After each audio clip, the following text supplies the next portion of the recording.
GMC live चल रहा है। नमस्कार। Jagran institute of management and mass communication के इस फोरम में आपका स्वागत है। मैं पीसी सिंह और मेरे साथ हैं सिंधु कुमार झा।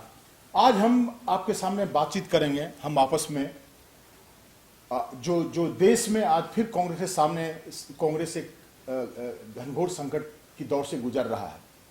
हम बात करेंगे G23 मीटिंग के बारे में जो कश्मीर में हुई है, और जो लोग जिन्होंने एक जमाने में कांग्रेस आलाकमान को पत्र लिखा था, जिनकी ये शिकायत है कहीं न कहीं कि कांग्रेस की जो दुर्गति है उसमें अफेक्टिव लीडरशिप की कमी है।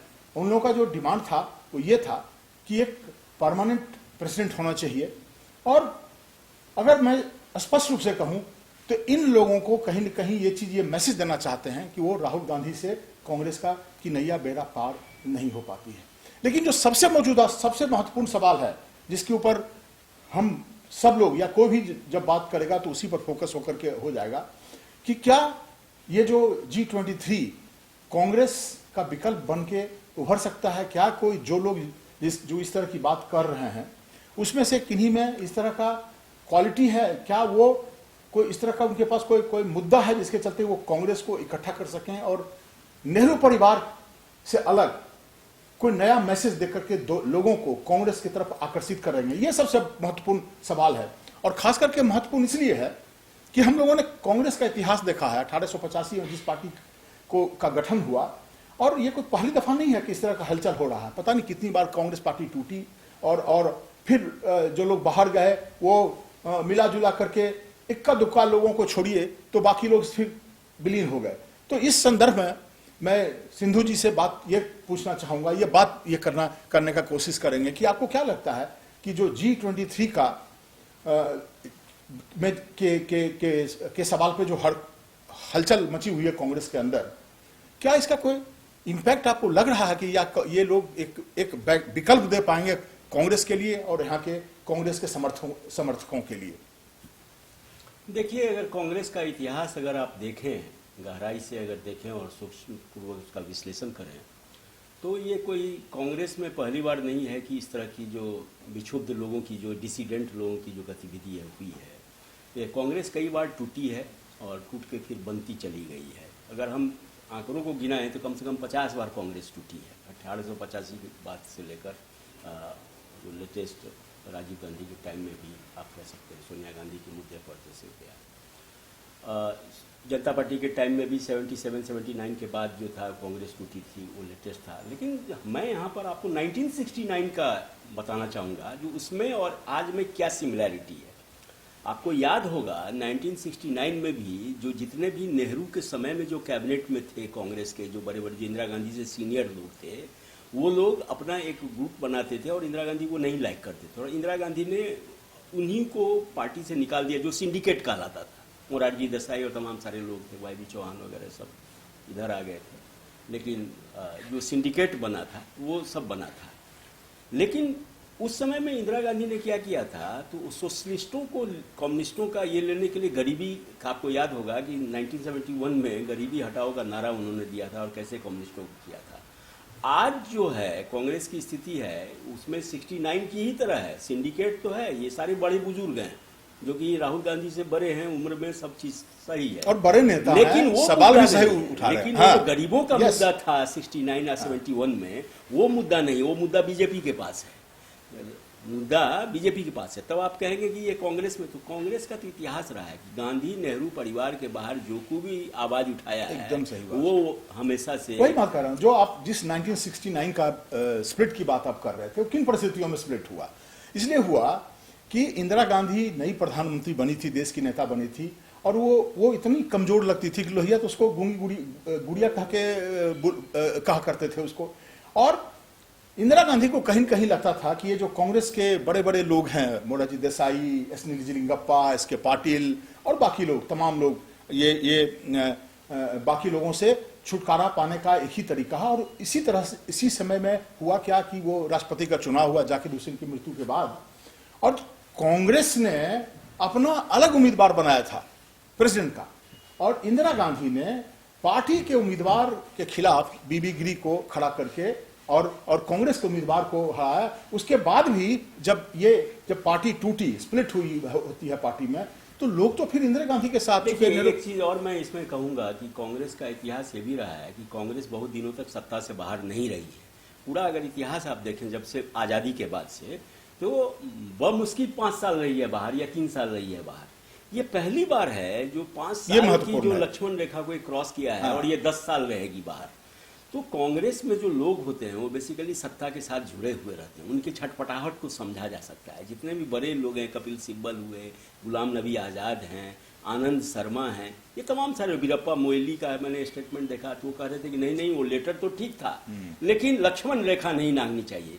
और भी अजय सिंह है, अर्जुन सिंह के बेटे, उसके बाद आपका केरल के पीजे कुरियन हैं, उन्होंने भी उस पर साइन किया था, तमाम सारे लोग। लेकिन कहने का मतलब ये है कि अगर इसमें थोड़ा सा भी हमें लगता है कि कोई इसमें देखिएगा तो कोई मास लीडर नहीं है। सही, कोई भी नेता जो ग्रुप 23 आप कह सकें, कोई भी कांग्रेस का मास लीडर नहीं है।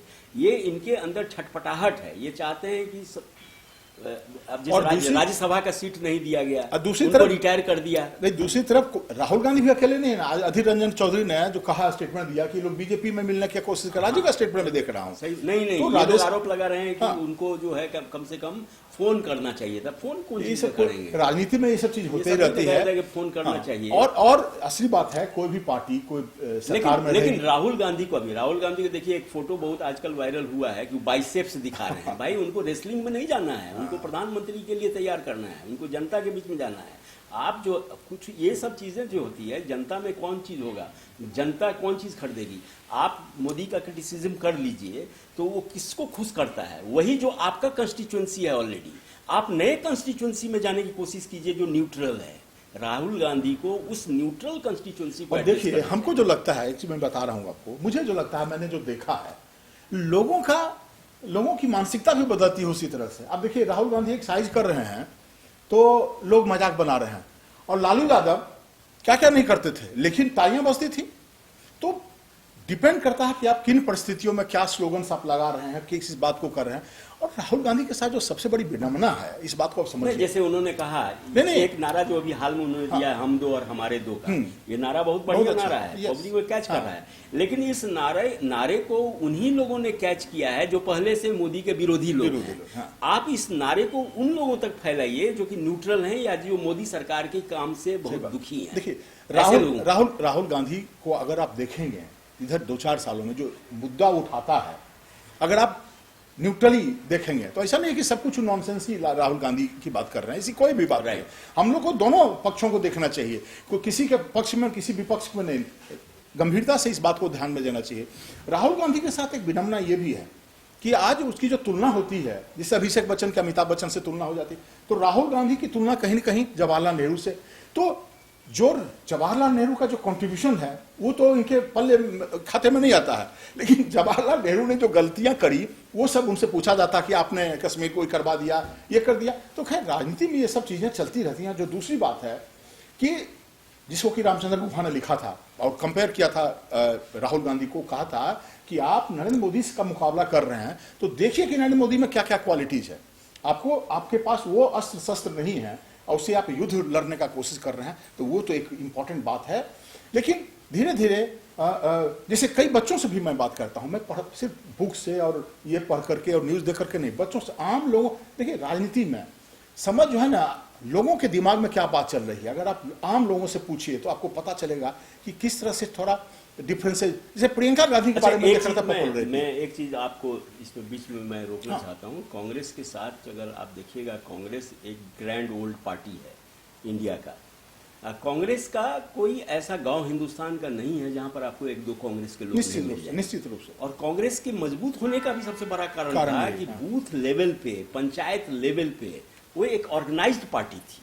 आज की तारीख में आप बताइए कि आज तक न उसका बूथ लेवल पर कोई चुनाव हो रहा है, न पंचायत लेवल पर कोई चुनाव हो रहा है। और सारे लोग वो आर्म चेयर पॉलिटिक्स जिसको कहते हैं कि बंद कमरे में, एयर कंडीशन कमरे में बैठ के प्लानिंग कर लेना है, उससे नहीं होता है। आपको जनता के बीच में जाना होगा, आपको लाठियां भी खानी होगी, आपको रैली निकालनी होगी, मुद्दों को उठाना होगा। लेकिन इन सारी चीजों के बावजूद भी आज भी देश में जो विपक्ष की पार्टी, सबसे बड़ी पार्टी कांग्रेस ही है, ये उसका स्ट्रेंथ नहीं दिखा पाता है।